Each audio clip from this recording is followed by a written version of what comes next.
Please avoid these areas.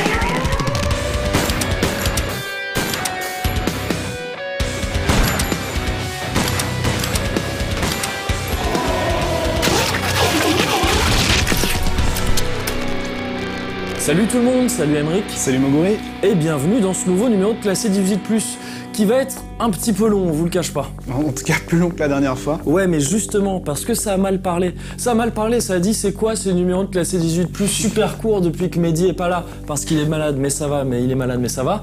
Et bah, ok, d'accord, numéro le plus court la dernière fois si vous voulez, mais cette fois-ci on fait long parce qu'on peut le faire, parce que qu'est-ce que vous allez faire? Mais parce qu'il y a des choses à dire aussi, parce qu'il y avait de l'actu, il y avait plein de trucs à dire, tant mieux, et on voit ça tout de suite dans le sommaire. Alors qu'est-ce qu'on a aujourd'hui dans Classé 18+, Emeric, s'il te plaît? Eh bien, contenu massif. Tu reconnais ce vocabulaire un petit peu, tu sais? Ça me rappelle un petit peu Mehdi, comme s'il était encore là parmi nous. Un contenu massif, puisqu'on aura la critique de Resident Evil Revelations 2. Ouais, mais aussi une chronique flash sur Payday 2. Et enfin, la critique de The Order 1886. Qui arrive un peu en retard, mais au moins elle est là, et c'est déjà pas mal. Mais tout de suite, les news. Braquage à main armée en centre-ville. À tout. Police! Que personne ne bouge, personne ne bouge! On commence ces news avec un petit message de service pour rappeler la sortie prochaine de Battlefield Hardline, calée au 19 mars. Un homme à terre. Plus qu'une poignée de jours à attendre donc pour découvrir ce que le studio Visceral Games, que l'on connaissait surtout pour les Dead Space, a fait de la célèbre licence d'Electronic Arts. À moins que l'on soit abonné au service EA Access sur Xbox One, qui permet depuis le 12 mars de s'essayer au mode multijoueur et à quelques parties de la campagne solo du jeu pendant une durée totale de 10 heures. De notre côté, on va tâcher de vous préparer la critique pour le prochain numéro de Classé 18+. Tout de suite! Tout trip criminel tout furieux, ça te parle ce genre de truc? C'est exactement les méthodes de ces types, mec. C'est de la folie! Wow! Ça y est, tu regrettes. On joue à qui sera le flic le plus méchant. Je t'emmerde! Ok, on va laisser tomber les politesses. J'ai la drôle d'impression que vous prenez un putain de pied à faire ça.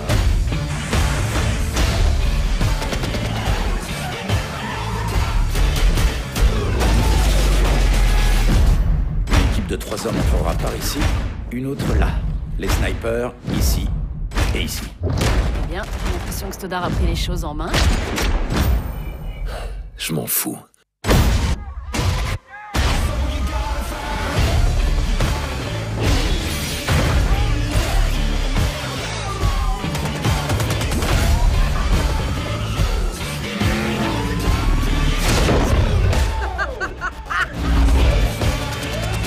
Faire jouer au preux chevalier, toi.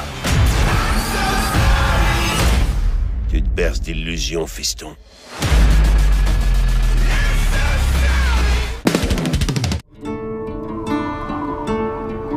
C'est tout ce qu'il reste.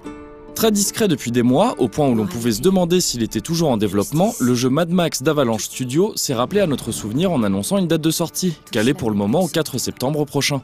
Plus que la date elle-même, dont la révélation s'est bien entendu assortie d'une présentation de bonus de précommande, c'est le simple fait de réentendre parler du jeu qui est notable ici. Un jeu initialement prévu sur consoles d'ancienne et nouvelle génération qui se contentera finalement du trio PS4, Xbox One et PC.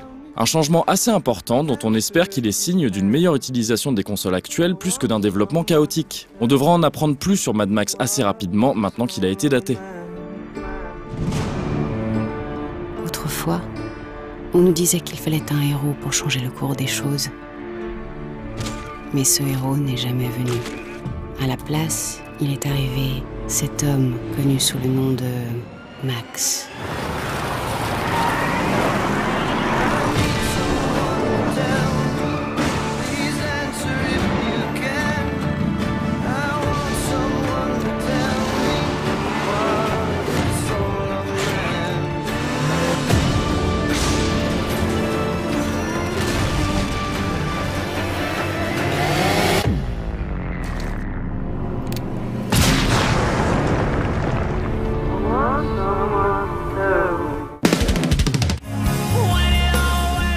Petit jeu des annonces de date de sortie, Metal Gear Solid 5 tenait bien sûr à faire forte impression, et c'est évidemment en grande pompe qu'il a pris rendez-vous pour le 1er septembre prochain. Sur console uniquement, puisque le PC devra attendre 2 semaines avant de goûter à ce qui sera le dernier Metal Gear Solid de Kojima avant le prochain. Pour se faire pardonner ou pour se faire un peu de blé, Konami n'a pas manqué de profiter de cette annonce pour présenter en détail tous les bonus de précommande, édition Day One et PS4 Collector de rigueur, dont on ne vous fera pas le détail ici parce qu'à plus de 6 mois de la sortie du jeu, on va peut-être un peu se calmer,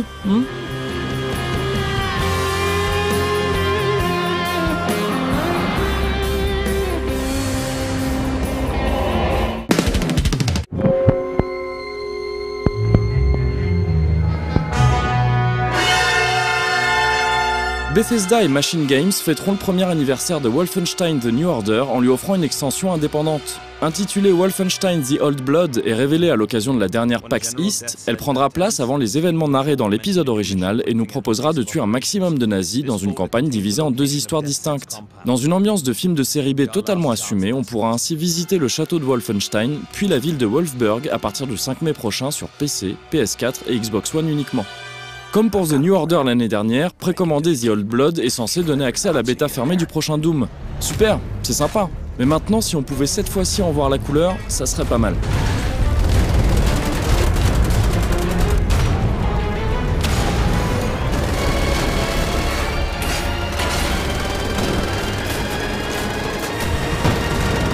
Bordel, mais y a combien de putains de nazis sur cette terre?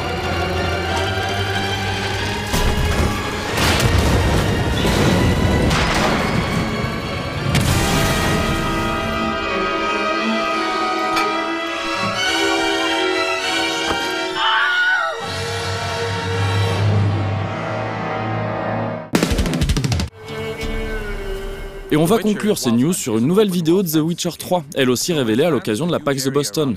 C'est pas qu'on y apprenne grand chose de nouveau, mais bon, c'est The Witcher 3, et on va quand même pas commencer à chercher des excuses pour montrer des nouvelles images de The Witcher 3.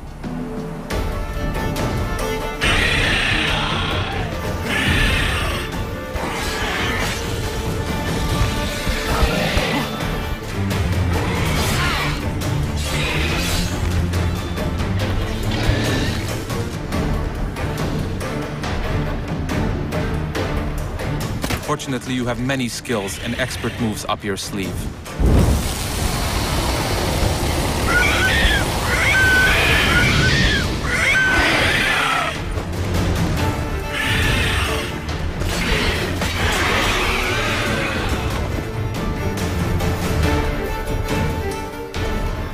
It's huge.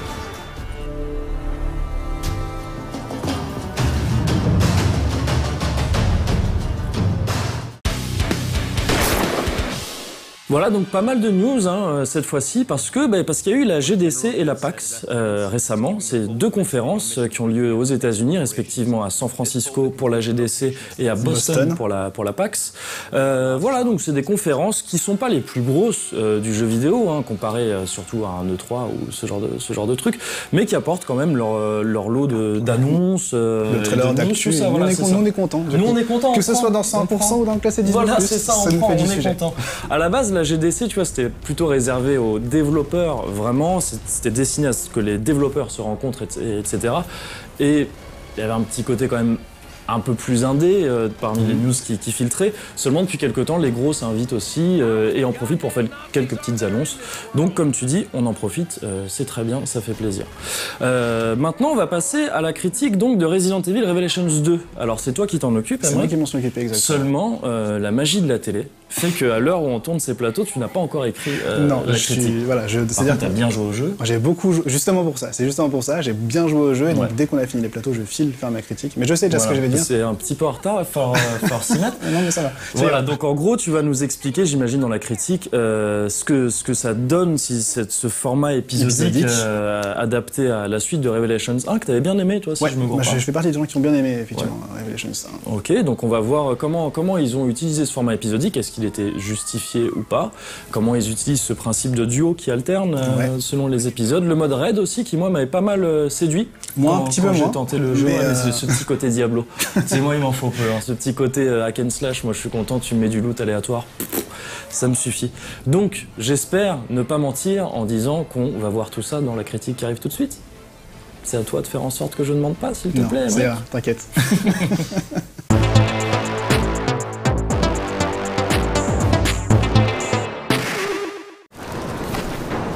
Vous ne Vous ne le saviez peut-être pas, mais la pratique des jeux vidéo n'est pas totalement inoffensive pour votre organisme.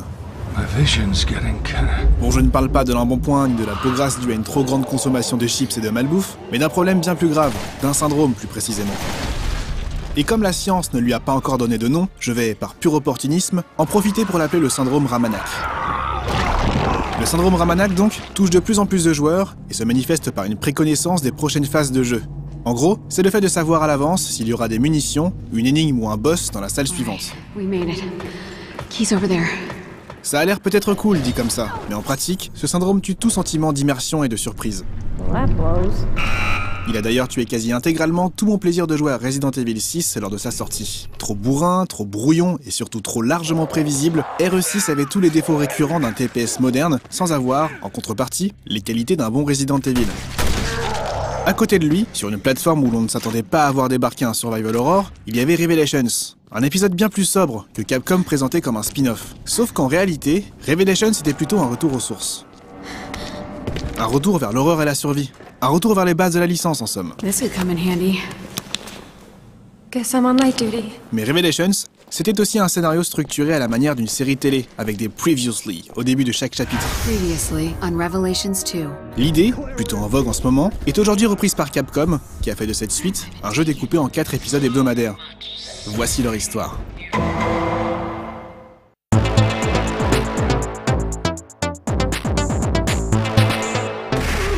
Bioterror. The world lives with it. You live with it. Resident Evil Revelations 2 se déroule entre les événements de RE5 et de RE6. Albert Wesker est mort, mais le bioterrorisme est, plus que jamais, une menace. Le monde porte encore en lui les stigmates de l'incident de Raccoon City. Et à travers le monde, mais surtout aux États-Unis, des associations se sont formées pour éviter la propagation du virus T et de ses variantes. C'est ainsi qu'est né TerraSave. Un groupe d'idéalistes qui compte une certaine Claire Redfield parmi ses membres éminents. Récemment, Moira Burton, la fille de Barry Burton, s'est aussi jointe à eux. Le jeu commence d'ailleurs durant son premier jour, alors que TerraSave organise une sorte de soirée mondaine. Tout se passait bien quand, tout à coup, des individus armés débarquent pour capturer, de façon peu diplomatique, Claire et Moira. Ellipse temporelle, et les deux filles se réveillent dans une prison délabrée. Alors ouais, je sais ce que vous pensez, ce genre de situation, on l'a déjà connu dans 1000 jeux, dans 1000 films, dans 1000 séries. Mais on est dans un Resident Evil après tout. Jeu divisé en chapitres ou non, on reste sur une licence qui n'a jamais brillé pour son scénario ou ses dialogues.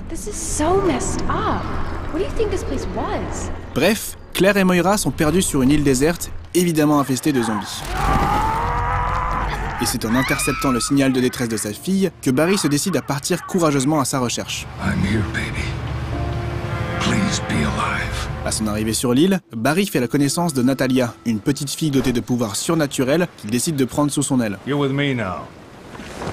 Tous deux commencent ainsi leur aventure pour découvrir à la fin du premier chapitre que...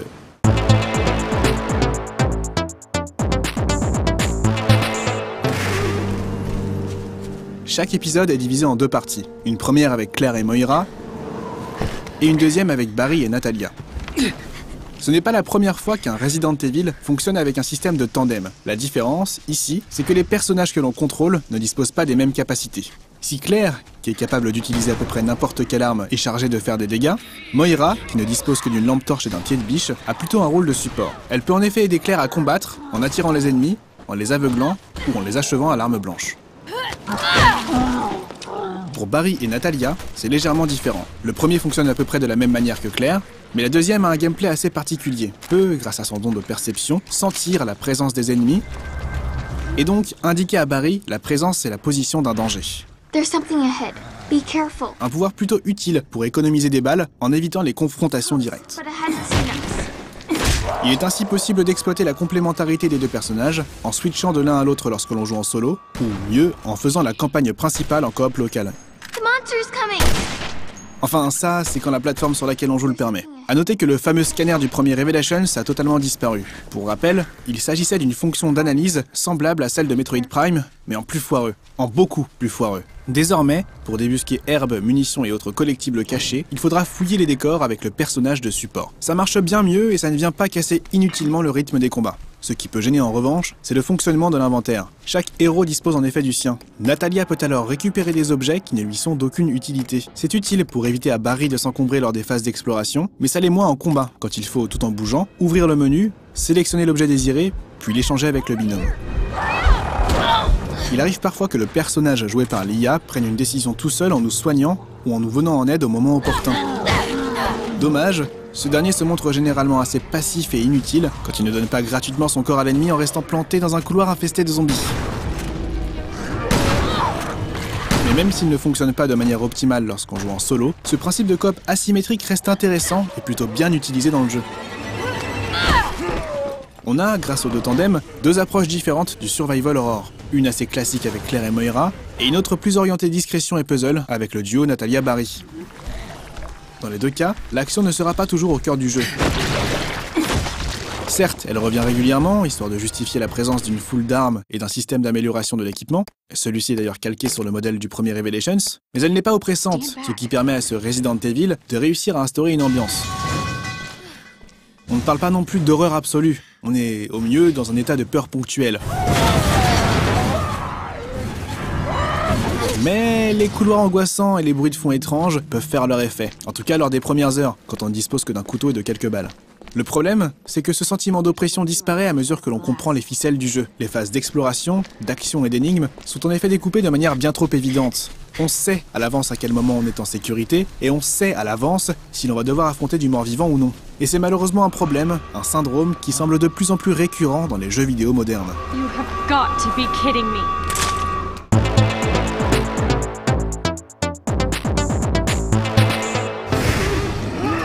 Cette critique a été réalisée sur Windows, à partir d'une version clairement inférieure à ses équivalentes sur console de salon. Mal optimisée, la version PC accuse de lourds défauts, le framerate n'est pas constant, et la fonction de coop locale, pourtant prévue à la sortie du jeu, n'était pas disponible lors des premières semaines. Si ces problèmes ont été en partie résolus grâce à l'arrivée de récents patchs, ils ont toutefois réussi à gâcher, dans un premier temps en tout cas, l'expérience de nombreux joueurs. Ces défauts techniques mis à part, Resident Evil Revelations 2 s'en tire finalement assez bien. L'histoire, même si elle reste kitsch, réserve quelques bons rebondissements en fin de chapitre. Et le système de duo asymétrique, quant à lui, s'avère original et efficace. C'est d'autant plus vrai quand deux personnes sont aux manettes. Reste alors l'habituel mode raid, qui, étonnamment, ne pouvait pas encore se jouer en ligne à l'heure où ont été écrites ces lignes. Le mode raid vient cette fois-ci avec une petite nouveauté qui a fait pas mal polémique. L'apparition de gemmes, payantes, qui permettent de respawner instantanément en cas d'échec, plutôt que de devoir recommencer une mission du début. Cet ajout, totalement facultatif, ne change en fait rien au jeu et à son équilibre. Il n'est, en définitive, qu'un moyen pour les joueurs les plus impatients de gagner du temps, mais on s'étonne, et on s'inquiète tout de même, de voir arriver sur des jeux que l'on paye au prix fort, ce genre de fonctionnalité issue à la base des free-to-play. De façon plus marquante que la dernière fois, la série des Revelations s'émancipe des épisodes numérotés et semble ne pas se diriger vers le fouillis vidéoludique dans lequel ces derniers se sont embourbés. Nettement plus sobre et plus intéressant que RE6, Resident Evil Revelations 2 est un bon survival horror. Un vrai survival horror en fait. Ce n'est peut-être pas le meilleur et le plus mémorable de la décennie, mais il nous redonne toutefois un peu d'espoir vis-à-vis d'une licence qui s'était pas mal égarée dernièrement.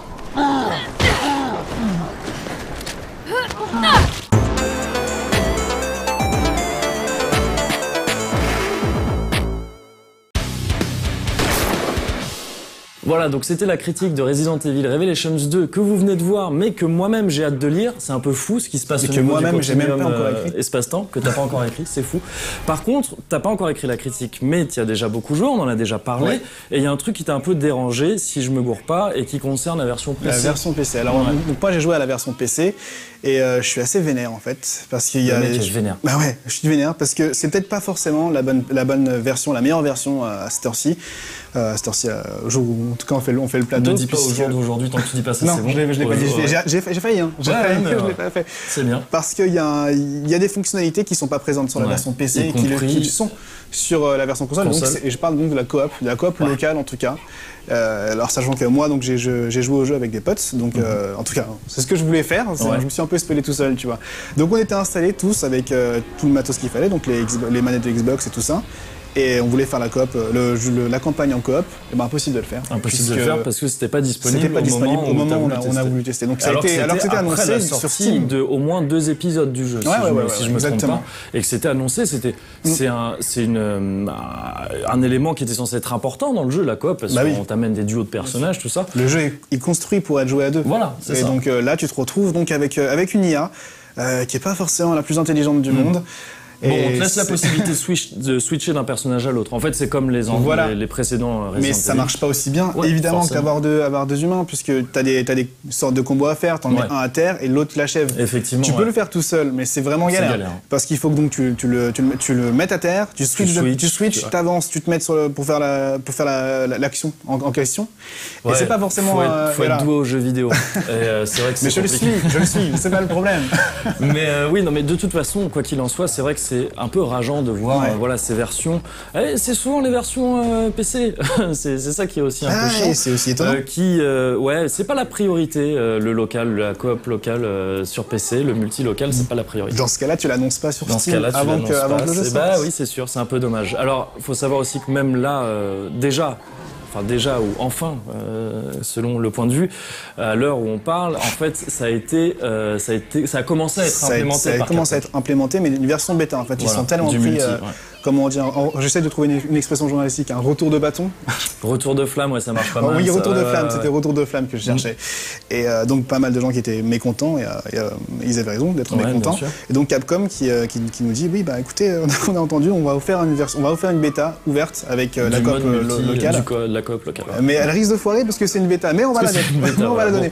Donc voilà, j'ai fait des pieds et des mains. Si tout se passe bien, ça va bientôt être mis en place de manière définitive et convaincante. Maintenant, quoi qu'il en soit, ce retard est assez frustrant et ça se généralise en ce moment, ce genre de petits défauts de jeux qui sont pas tout à fait finis et c'est emmerdant. Et moi je suis vénère. Voilà. Et les jeux qui évoluent, putain, cette transition est digne de Thierry. C'est dommage que je vienne de la gâcher en m'interrompant tout seul. Mais donc, ces jeux qui évoluent au fur et à mesure, après leur sortie, soit pour ajouter des choses qu'ils avaient promis avant, soit pour ajouter des choses qui n'étaient pas prévues. C'est aussi pour ça que moi, je tenais à installer les chroniques Flash depuis la transition avec Thierry. Exact. Et là, on va avoir donc une chronique Flash sur Payday 2. C'est Gabriel qui s'en est chargé. Et c'est la chronique Flash, c'est une rubrique un peu fourre-tout. Je m'en cache pas, il y a des sujets d'opinion, mais il y a aussi ce type de chronique qui consiste à retourner voir un jeu longtemps après sa sortie pour voir ce qui s'est passé depuis, parce que les jeux aujourd'hui ils évoluent après leur sortie. Ils évoluent énormément après leur sortie. Et il se trouve que Payday 2 était, d'après Gabriel, un très bon exemple pour parler de ça. Et visiblement c'est le cas parce que lui il m'a rendu sa chronique à temps. Voilà. Petit message rapide. Donc on regarde la chronique de Payday 2 tout de suite.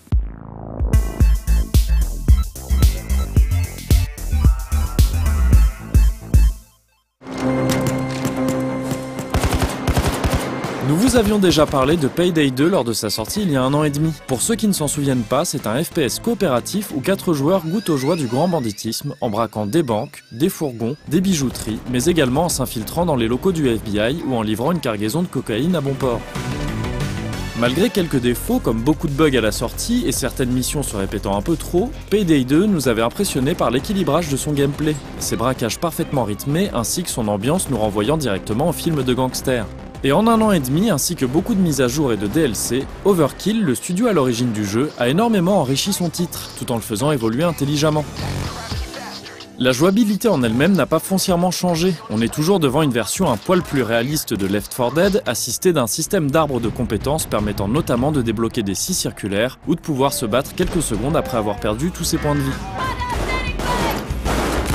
Mais beaucoup d'ajouts ont été faits à cette base pour l'améliorer considérablement. Des ajouts toujours bien pensés et palliant parfois des manques du jeu original. L'arsenal a été grandement élargi. Les grenades, dont l'absence était assez énervante, ont rapidement été introduites, suivies par les fusils sniper, les lance-grenades, les sulfateuses, pour finir par les lance-roquettes dans la dernière mise à jour. Un nouvel arbre de compétences nommé le fugitif a également été introduit récemment. Contrairement aux 4 classes de base qui se complètent parfaitement, le fugitif est pensé pour ceux qui veulent jouer en solo. Son objet déployable, le kit de premier secours, est une version modifiée du medikit. Il n'est utilisable qu'une seule fois avant de disparaître, mais vous en possédez beaucoup. Ça s'accorde parfaitement avec les autres compétences du fugitif, basées sur la vitesse et l'accumulation de bonus pour faire un maximum de dégâts le plus rapidement possible. Par exemple, ne porter aucune protection augmente les chances d'esquiver les balles ou d'infliger des coups critiques, tandis que tirer dans la tête d'un ennemi permet de régénérer sa santé. Beaucoup d'autres compétences permettent d'augmenter sa vitesse dans des situations bien spécifiques, comme lorsqu'on grimpe à une échelle ou quand on est accroupi. Rajoutons à cela la possibilité d'utiliser 2 pistolets simultanément et on obtient une classe extrêmement amusante à jouer, mais réservée aux connaisseurs du jeu, tant son utilisation change de ce à quoi nous avons été habitués. Les développeurs ont également introduit ce qu'ils appellent des pioches d'atouts, c'est-à-dire des arbres de compétences secondaires permettant de compenser les défauts de sa classe ou de mettre en valeur ses qualités. Il y en a une dizaine, et chacun octroie des bonus variés, que ce soit des dégâts augmentés, une vitesse accrue ou la possibilité de manier les pistolets akimbo sans jouer fugitif. Mais le point le plus impressionnant, celui qui a bénéficié du plus de soins, c'est le level design, qui peut s'exprimer dans les différentes nouvelles missions apportées par le développeur.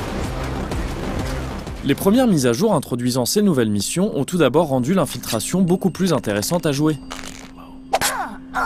Avant, elle se résumait à devoir attendre 5 minutes devant le coffre le temps que la perceuse fasse son travail, avant de s'en aller tranquillement avec son butin. Le challenge résidait uniquement dans les premières minutes lorsqu'il fallait maîtriser les gardes et la foule. Les nouveaux braquages résolvent ce problème en étant parsemés d'événements aléatoires, comme des coups de fil de clients ou l'arrivée de gardes supplémentaires. Mieux, certaines missions ont été pensées uniquement pour l'infiltration. C'est le cas de Shadow Raid, où l'on doit vider de ses richesses un entrepôt rempli de gardes. Puis vint l'étape suivante, marquée par un nouvel arc scénaristique. Un nouveau donneur de contrat, le dentiste, propose aux gangs de libérer un de leurs anciens partenaires, à condition d'effectuer une série de missions. Les 4 premières de ce nouvel arc sont déjà sorties, les 2 suivantes arriveront cette année. La première consiste à braquer la Big Bank, la plus grande banque de Washington comme son nom le laisse présager. Contrairement au précédent braquage, il est possible de choisir comment va se dérouler la mission, notamment la manière de percer le coffre et de s'échapper. Ajoutons à cela la taille gigantesque du bâtiment et certains objectifs assez originaux, comme lâcher une statue de cochon géant dans la banque, et on obtient une excellente mission à la rejouabilité énorme.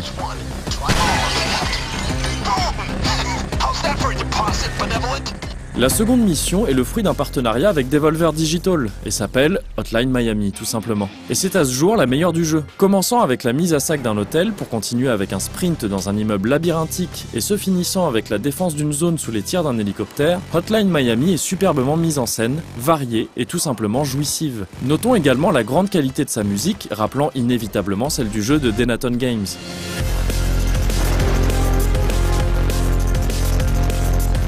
On vous a déjà dit que c'était la meilleure mission du jeu ?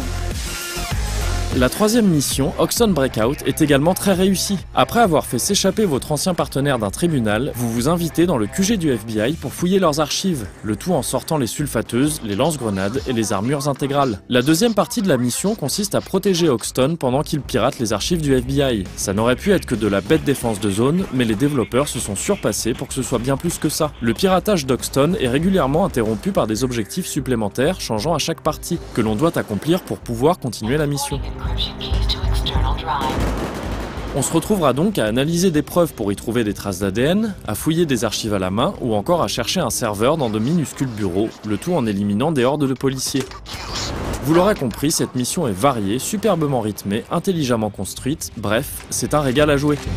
The Diamond, à ce jour la dernière mission du dentiste, est quant à elle pensée pour les amateurs d'infiltration et d'énigmes. Pour voler un diamant d'une rareté incroyable, vous allez devoir vous infiltrer dans un musée, hacker plusieurs terminaux, pour finir avec une énigme tout droit sortie de Tomb Raider, un mélange des genres audacieux et captivant. L'équipe d'Overkill a également commencé à travailler avec un autre studio, Lion Game Lion, pour créer de nouvelles missions. Le premier résultat de cette collaboration a vu le jour il y a quelques semaines, et malgré nos craintes dues à l'arrivée d'une nouvelle équipe sur ce projet, le résultat est plus que satisfaisant. Les 2 missions, Dockyard et Forest, ont le même objectif, voler une bombe. C'est à peu près leur seul point commun, Dockyard étant plus axé autour de l'infiltration, tandis que Forest est une ode à la violence.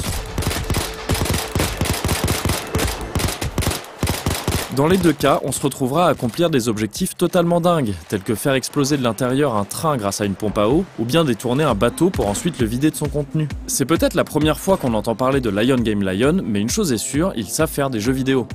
À la liste de toutes ces nouveautés, on peut ajouter une ribambelle de petits éléments, comme un personnage féminin, un nouveau mode de difficulté surhumain ou un système d'infamie similaire au Prestige de Call of Duty, pour obtenir l'exemple type d'un jeu qui a su évoluer et s'enrichir tout en ne se perdant pas. La recette qui nous a fait aimer Payday 2, ce mélange de FPS coopératif avec de légers éléments d'infiltration et de RPG, est toujours là, mais en plus profonde, plus riche, bref, en mieux. Pour ne rien gâcher, les missions disponibles dans les DLC sont jouables même si vous ne les possédez pas. Vous ne pourrez juste pas créer de lobby et serez obligé d'aller dans la session d'un autre joueur, ce qui pour un jeu coopératif n'est pas très grave. Les prochaines mises à jour s'annoncent fameuses, avec l'arrivée de nouveaux personnages jouables et des dernières missions du dentiste, le braquage d'un casino et la vengeance d'Hoxton, qui fait suite à son évasion. Dire que Payday 2 est le meilleur FPS coopératif de ces dernières années serait un poil péremptoire. Alors nous nous contenterons simplement de chaudement vous conseiller d'y jouer. Vous ne le regretterez pas, à condition que vous y jouiez sur PC. Nous n'avons joué qu'à cette version et Overkill semble la privilégier. Malheureusement pour les joueurs consoles, on nous a rapporté beaucoup de bugs non corrigés et de retard de DLC sur ces versions. A vous de voir si vous voulez tenter le coup, mais gardez à l'esprit que le gros des événements et du support d'Overkill se concentre sur PC. Le jeu est également moins cher sur cette plateforme. Si vous attendez les soldes, vous pouvez acheter la version contenant tous les DLC pour une vingtaine d'euros. Un excellent investissement vu le nombre d'heures que l'on peut y consacrer.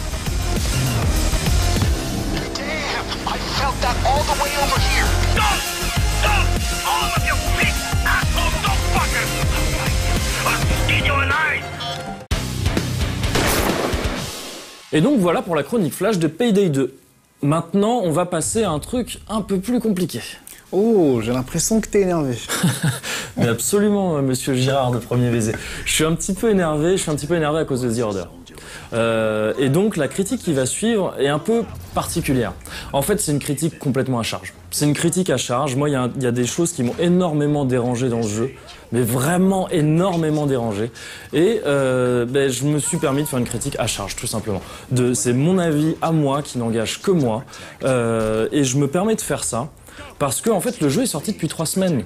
La critique a été décalée à cause des petits imprévus avec Mehdi, qui va bien, au fait, ne vous inquiétez pas. Et donc, 3 semaines plus tard, vous avez déjà tout entendu sur The Order. Vous savez tout ce qu'il y a à savoir sur ce jeu. Il est court. Il est court, voilà, c'est ça. Mais il est beau. Il est beau aussi. Mais il est beau, voilà. Vous savez tout ça, c'est les 2 choses principales à savoir sur The Order aujourd'hui. Donc voilà, vu qu'il y avait ce retard, j'en ai profité pour dire, autant donner mon avis à moi, vu que à l'échelle du jeu vidéo, c'est déjà beaucoup trop tard The Order. Ça y est, normalement tout le monde s'en fout. C'est comme ça dans le jeu vidéo, qu'est-ce que tu veux. Donc, si c'est pas votre délire, ce genre de critique, zappez, ça va vous faire chier, ça sert à rien de vous infliger ça. Et revenez dans, 7-8 minutes, parce qu'en plus c'est long un petit peu le truc, forcément. Et pour les autres, vous pouvez rester et voir ce que ça donne.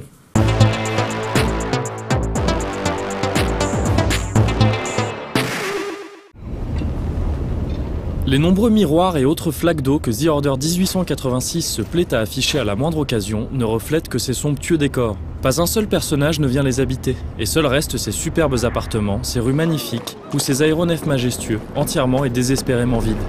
Et si certains ont osé y voir une preuve cachée de la nature vampirique évidemment non avérée de Grayson alias Galahad, qui fait office de héros au premier jeu d'envergure du studio Ready at Dawn, alors on va se permettre d'y voir autre chose pendant les quelques prochaines minutes. En route now. Galahad out. Pas les contraintes techniques qui sont bien sûr les seules raisons véritables de ces reflets manquants, mais plutôt les névroses d'un jeu excessivement narcissique qui déteste tellement ses joueurs qu'il ne prend même pas la peine de refléter leur avatar. You say true. What's a brother to do, eh? Good luck and Godspeed. How do you mean?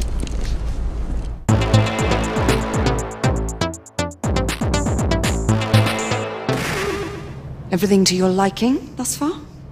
Quite. Just another ordinary London morning. Indeed. Parce que, voyez-vous, The Order 1886 estime avoir des choses excessivement importantes à dire et à montrer. Assez pour qu'il n'entende pas souffrir d'être interrompu ni gêné pendant son discours de 7 heures. Aussi, le concept même du joueur et tout l'imprévu qu'il suppose l'embête au plus haut point. Il veut raconter tranquillement son histoire, soutenu par le trio forcément gagnant de l'Uchronie, de l'Angleterre victorienne et du steampunk. L'histoire d'un ordre créé à partir des restes des chevaliers de la table ronde des légendes arthuriennes, qui en trouvant le Graal auraient mis la main sur l'eau noire, capable de rallonger la vie et de guérir les blessures. that the threat to this order comes not only from without, but within. Un atout de taille, utilisé depuis des siècles pour lutter contre les hybrides, qui peuvent être des loups-garous comme des vampires, mais qui se rejoignent dans leur caractère violent et dangereux pour les humains. Everyone, one of our escapees is a half-breed. Parmi les dizaines de chevaliers qui composent l'ordre au moment de l'aventure, The Order 1886 choisit de nous en présenter 4, qui forment une sorte de groupe dans le groupe. Il y a Grayson, donc, le personnage principal. Something's amiss. The underworld in Whitechapel is known to give safe harbor to the rebellion. Isabeau, la fille adoptive du commandant de l'ordre. You're still pretty good. But I'm better. Sébastien, mentor de Grayson et descendant de l'auteur anglais Thomas Malory. Et enfin, notre très national Marquis de Lafayette, qui dans cette réalité alternative est la dernière recrue de l'ordre. Unfortunately, my lady, my duty compels me elsewhere. Ces personnages portent chacun un alias transmis depuis la création des Chevaliers de la Table Ronde. Ainsi, Grayson est le Galahad actuel, tandis qu'Isabeau est Ygren et Sébastien Perceval. Isabeau, you and Lafayette take the high street from the south end. Galahad and I will move in from the north. Et donc, ce petit groupe lutte contre les hybrides, mais aussi contre une organisation rebelle qui mène la vie dure à la Compagnie britannique des Indes orientales et semble avoir établi son QG dans le quartier de Whitechapel. Stay vigilant, all of you. Ce double combat est rude, évidemment. Mais l'ordre a l'eau noire de son côté, ainsi que les différentes armes modernes conçues par un certain Nikola Tesla, dopé à la révolution industrielle. I'd appreciate your expert opinion on my latest whimsy. La suite est affaire, entre autres, d'enquêtes, de fausses pistes, de traîtrises, de pertes, de vengeance, d'émancipation et peut-être d'amour, mais on ne sait pas vraiment. Tout ça un peu en même temps, un peu n'importe comment. Yet it cannot ensure immortality. L'histoire racontée par The Order est on ne peut plus classique sous sa cape d'Uchronie et ses multiples références balancées à tout va. Mais son scénario est criblé de trous, d'approximations et de pistes non résolues, source de confusion quand ce n'est pas d'incohérence. Perhaps the question should be put to the council. Imaginant certainement être à la pointe de la narration futée, le jeu se présente comme un long flashback après une courte introduction nous montrant un Grayson retenu et interrogé par ses anciens coéquipiers, en espérant probablement que ça nous tienne en haleine jusqu'à ce qu'on recolle les morceaux. D'ici là, le jeu décide de nous en dire le moins possible sur ce qui a pu se passer avant ou sur les conséquences que pourraient avoir nos actes. Pas pour entretenir le mystère ou laisser libre cours à notre imagination, il est beaucoup trop égocentrique pour ça. Non, tout simplement parce que ça ne le concerne pas directement et qu'en conséquence, il s'en fout pas mal. Il y a fort à parier que le scénario original, coécrit par un Kirk Ellis primé pour ses travaux à la télé et choisi précisément pour son inexpérience totale en matière de jeux vidéo, a été tailladé dans tous les sens pour correspondre au format bâtard et manifestement inefficace que The Order s'est choisi. On nous présente des personnages qui sont censés se connaître depuis des années voire des siècles, mais on ne nous dit rien sur la nature de leur relation. Patience, old friend. All in due time. Et quand Grayson pète les plombs en milieu d'aventure car The Order a décidé de tuer son mentor parce qu'il paraît que ça se fait, on nous laisse imaginer en quoi cette perte peut être déchirante. On nous montre sciemment et distinctement à plusieurs reprises les cicatrices dans le cou d'Isabeau, comme si elles étaient importantes, mais on se garde bien de nous dire d'où elles proviennent. On nous présente les hybrides comme des loups-garous pendant la majeure partie du jeu, on nous les organise en convertis ou en anciens sans plus de précision, puis on nous révèle l'existence des vampires parce que, bon, pourquoi pas finalement, et on ne les utilise finalement qu'une fois, comme ça. Des personnages nous promettent des réponses cruciales de la part d'autres personnages qui ne nous les donneront finalement jamais, tandis qu'on attend toujours de connaître l'identité et les motivations d'un individu encapuchonné clairement présenté comme une énigme en début d'aventure et sauveur providentiel en fin de jeu. Strange. Bref, The Order passe son temps à jouer les mystérieux en nous disant « Oh là là, si tu savais !» sans jamais nous donner de réponse. Et ça n'est pas du non-dit, c'est peut-être de l'oubli, plus probablement des coupes hâtives, mais ça ne peut pas être volontaire. Ça entraîne beaucoup trop de situations incompréhensibles et ça dénue beaucoup trop le jeu de toute forme d'émotion, d'enjeu ou de cohérence pour l'être. Rest easy, love. Alors oui, The Order est court. 6 ou 7 heures pour en faire le tour sans aucune raison d'y retourner ensuite si ce n'est pour le montrer à des amis. Mais c'est bien le dernier de ses problèmes. Et 6 ou 7 heures pour en dire si peu et si mal, c'est peut-être déjà même un peu trop. Mais The Order s'en fout. Ce qui l'intéresse, c'est d'être efficace sur le moment, et surtout de se montrer, d'installer un décor propice à la démonstration tapageuse de sa plastique de rêve et de ses aspirations cinématographiques. Rise, Sir Percival. Des aspirations visibles, assumées et un peu tristes quand elles se traduisent par un mimétisme naïf, par ces bandes noires estampillées cinémascope, par ce vignettage, cette photo et cet étalonnage outrancier, par cette mise en scène, ces cadrages et ce montage paresseux qui font peut-être illusion à l'échelle du jeu vidéo, mais ne passeraient, pas plus que le scénario, jamais les présélections d'un festival de quartier quelconque. À trop vouloir imiter ceux qu'il considère comme les grands, The Order 1886 perd complètement de vue son média à lui, qui avait pourtant tellement d'autres choses à lui offrir en termes de mise en scène ou de rendu d'image. C'est d'autant plus dommage que le titre de Ready at Dawn constitue, mais vous le savez déjà, ce qu'on a pu voir de plus beau sur console. Alors on parle ici uniquement de techniques appliquées au visuel, mais le résultat est là, et il est à la hauteur du narcissisme de The Order. Seulement, la technique d'un jeu vidéo ne saurait être résumée au rendu visuel. Elle est aussi affaire, en vrac et entre autres, de systèmes, de physique ou encore d'intelligence artificielle éventuellement. Mais tout ça appartient au domaine du jeu, et The Order s'en fout royalement. Et c'est donc pour une belle gueule, une mise en scène plan-plan et un scénario raté qu'il se permet de virer le joueur de son équation bizarre.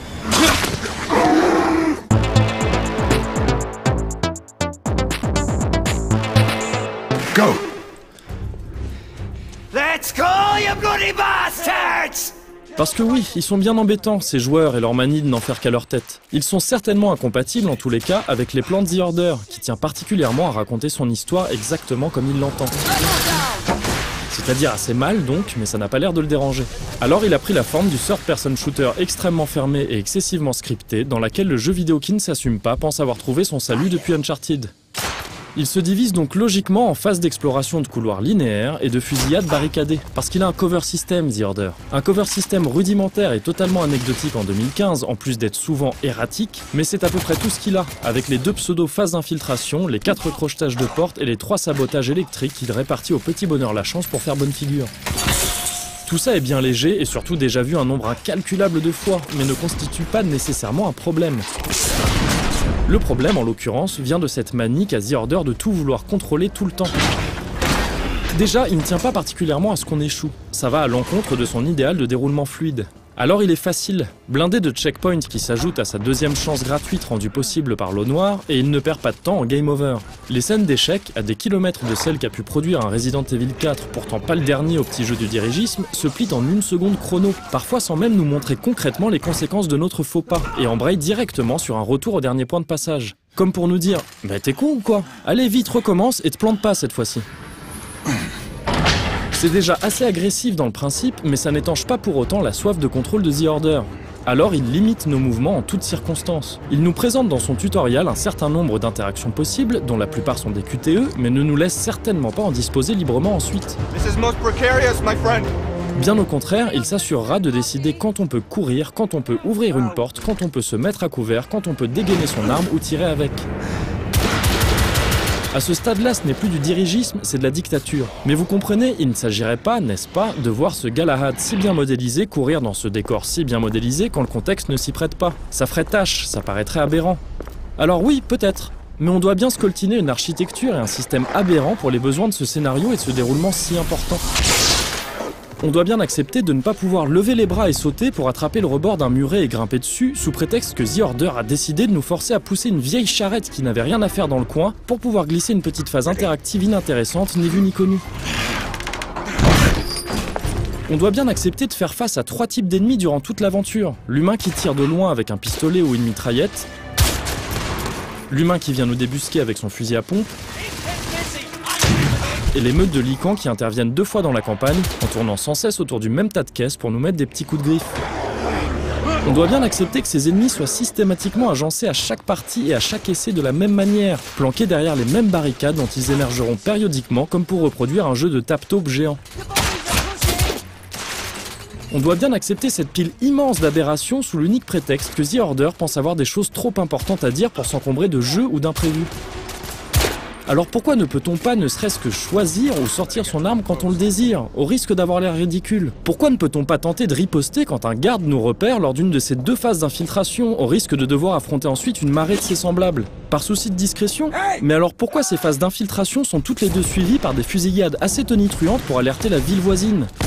Pourquoi ne peut-on pas utiliser le cover system quand The Order a décidé de nous faire tenir une lampe? C'est extrêmement frustrant et peu gratifiant évidemment. Mais le pire, c'est que c'est aussi complètement contre-productif. En restreignant à ce point notre champ d'action, le jeu nous offre un don de préscience tout à fait désagréable. On peut sortir son arme, il y a du danger pas loin. On ne le peut pas, c'est cool, on est tranquille. C'est QFD. Et pendant ce temps-là, The Order essaye d'installer de la tension par le seul vecteur qui l'intéresse, le visuel. Il baisse la lumière, nous montre du sang, des morts, peut-être une ombre qui bouge dans un coin de pièce. Mais on s'en fout, on ne peut pas sortir son arme, donc il ne peut rien nous arriver. À trop vouloir contrôler, The Order gâche tous les efforts qu'il met en place pour installer une ambiance. C'est la triste résultante d'un manque de réflexion tragique sur ce qu'est le média du jeu vidéo. Un manque qu'on ressent également dans les différents objets à consulter, disséminés un peu partout pour se donner un genre de background et parmi lesquels on compte des journaux et des dictaphones. Alors que les premiers ne se consultent que sur place et nous laissent la possibilité d'être tournés et retournés pour qu'on en apprécie la modélisation tout en vivant bien l'immersion à fond, les seconds ne peuvent être lus et écoutés qu'en passant par le menu. Encore une fois, The Order voit un problème, celui du conflit qui pourrait naître entre ses plans narratifs et les actions d'un joueur qui pourrait aller trop vite. Mais il élude la question soulevée au lieu d'essayer d'y répondre. Il aurait pu, par exemple, lancer la lecture de ses dictaphones à la volée afin de ne pas rompre l'immersion, comme tout le monde en 2015, et faire en sorte de les placer intelligemment, de sorte à ce que le joueur, tout en continuant à avancer, ne puisse pas déclencher une scène ou une fusillade avant la fin des enregistrements. Mais non, ça impliquerait de se prendre un peu la tête sur des notions basiques de level design. Alors on préfère demander d'ouvrir un menu, balayant une nouvelle fois tous les efforts mis en œuvre pour l'ambiance. Tout ça, tous ces gunfights insipides et toujours semblables, tous ces verrous qui bloquent les actions du joueur, tous ces QTE paresseux et beaucoup trop nombreux aussi, tout ça constitue le vrai problème de The Order, bien plus que sa courte durée de vie. Le problème structurel d'un jeu dont tous les efforts sont effectués pour servir ses propres intérêts, mais jamais ceux du joueur, qui est ici méprisé, muselé et utilisé comme une vulgaire machine à tourner les pages. On peut apprécier The Order, une fois, en se laissant porter et sans se poser de questions. C'est envisageable malgré tout ce qui vient d'être dit. Mais apprécier The Order, c'est accepter de renoncer pendant 6 ou 7 heures à sa personnalité en tant que joueur. C'est grave.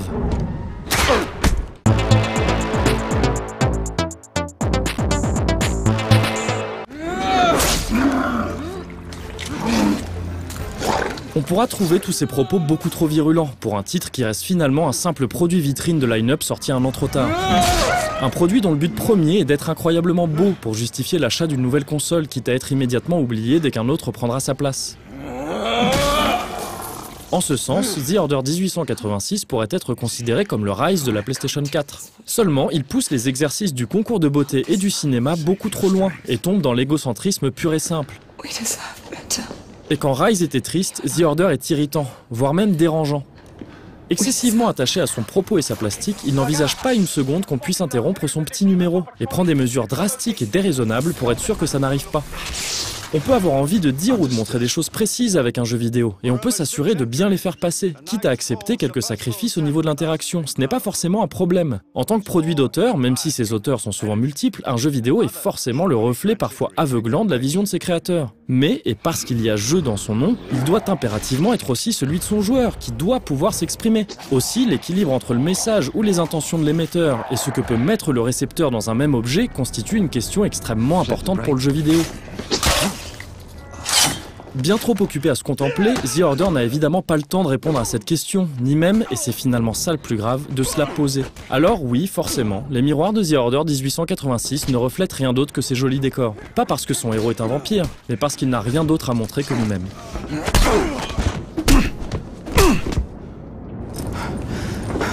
We seize the ship in the name of liberty.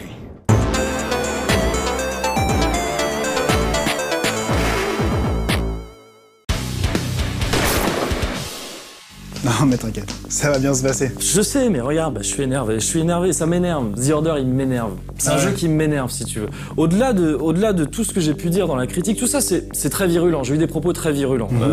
J'en suis conscient. Certains les trouveront sûrement excessifs. Seulement, pour moi, The Order, il fait quelque chose de grave. Il néglige complètement son joueur. Il néglige son joueur. On peut pas laisser un jeu vidéo faire ça. Je sais pas ce que toi t'en penses, mais pour moi, le jeu vidéo, tous les efforts qu'il fait, ou une grande partie des efforts qu'il fait, doit être fait pour le joueur. Bien sûr. Le jeu vidéo a besoin du joueur pour exister. Et là, que t'as un jeu comme The Order qui représente complètement cette mouvance qui consiste à dire on va faire comme au cinéma.